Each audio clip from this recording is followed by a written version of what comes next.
Joined now by the Shadow Education Secretary, Bridget Phillipson. Hi, thanks for joining us on the programme this morning. Much appreciated. What should happen next as far as the Sue Gray report is concerned? Should we see all of it? We should see all of it, but I don't think we need Sue Gray to tell us what is absolutely clear to the British people, which is that the Prime Minister has lied and lied and lied again. He's taken us all for fools, treated the British people with complete contempt, and we have this ridiculous spectacle of the Foreign Secretary and a whole litany of senior ministers paraded out every day to come up with ever more ridiculous excuses for what we all knew happened.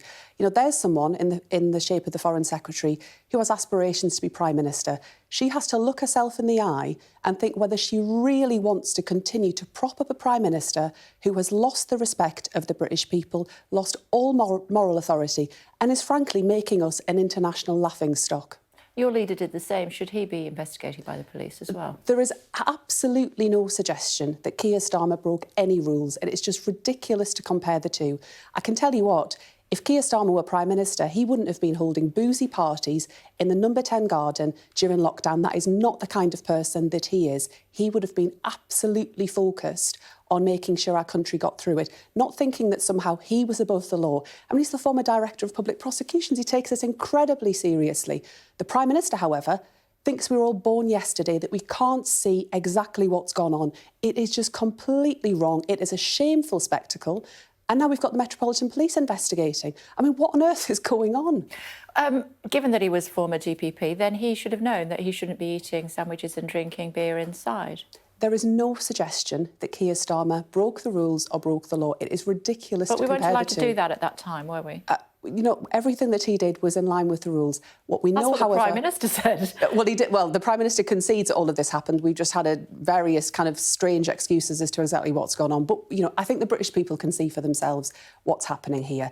I think it's now for senior Conservative politicians, for the Conservative Party, to think whether they really want to continue to put the country through this. It's time the Prime Minister just did the decent thing and resigned. They're so mired in scandal and in making excuses for what's been going on that they're not in a position to tackle the cost of living crisis that families are facing. We, however, have got a clear plan for how we provide support for families with those gas and electricity bills that are so high this winter, with, you know, support for every family, but extra help for those that need it most, with a windfall tax on oil and gas providers. He was accosted by somebody with a bit of cake. You know, you can't criticise him for that. I mean, it's hard to know where to begin with this litany of utterly ridiculous excuses.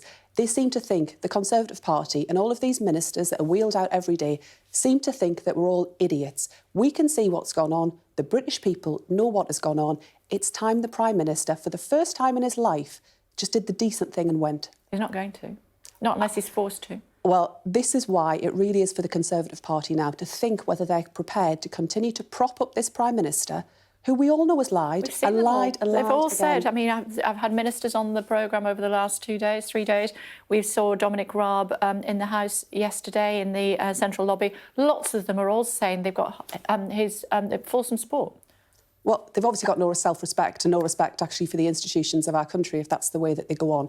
Because when the British people were doing what was asked of them, when children were mainly at home, when they weren't able to go to school, when NHS staff were working in intensive care, when our bus drivers were going out to work, delivery drivers, when everyone was following the rules, doing what was asked of them in the way that we always behave in Britain, the Prime Minister, number 10, people there were wheeling in suitcases of booze to have parties. I mean, it's just completely unbelievable. We don't know yet. We don't know. We have to wait for the Sue Gray report, don't we? Well, I don't think the minister instead once or twice on this show. Well, I think we all want to see it, but the government shouldn't seek to use Sue Gray as a shield to defend what's frankly indefensible, what we can all see for ourselves and what the British people know to be the case. But if you ask for an investigation, and that's what you asked for, then you have to wait for the results. If it doesn't come today, probably won't come tomorrow, so it could be pushed into next week. What will Labour be doing about that? What will you be saying about that? Well, we want to see it. Of course we do, but are you prepared to wait? Well, we want to see it as soon as possible. The British people want to see it. But let's not pretend that the Sue Gray report is the answer to all of the problems that we face here. She is a civil servant doing her job diligently, I'm sure.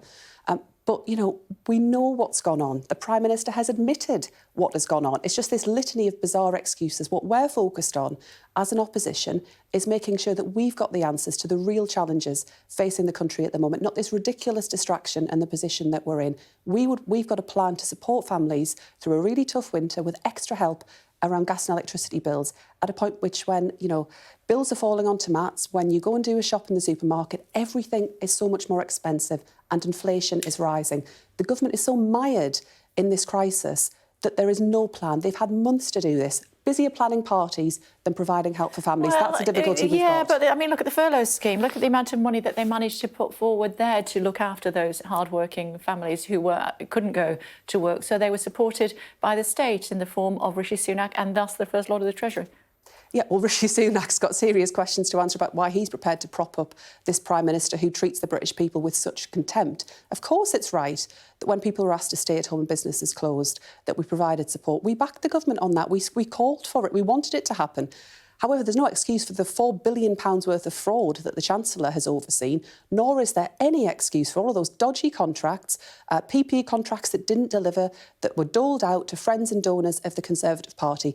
That's part of that whole sorry spectacle that we've seen in recent months. And it's about bringing decency and integrity back into public life again. If the PM goes, doesn't mean that you guys gained power. They're still in power. The Conservative Party is still in power for another 2 years. And that's why we're absolutely focused on making sure that we set out for the next election, whenever that election comes, a really strong and positive vision for the kind of Britain that we believe we can build based on security, respect and prosperity. That's why we've got a plan around cost of living. That's why we've set out a really clear plan to support our children who've been a complete afterthought during this pandemic, with a recovery plan to allow them to make up for all of that lost learning that they've experienced as we enter the third year of disruption for our children. We would put children and young people at the heart of that recovery. For this government, they have never been a priority. I'm guessing you've got a front row seat for PMQs later on. Looking forward to it? I always look forward to it, but it's just week after week and it's starting to get ridiculous. The Prime Minister turns up, same excuses, same old rubbish. He needs to do the decent thing. The British people can see it. We can all see it. Time's up. But for those Conservative cabinet ministers sat alongside him today at Prime Minister's questions, they've got to think for themselves. The time has come. Get on with it. This isn't any good anymore.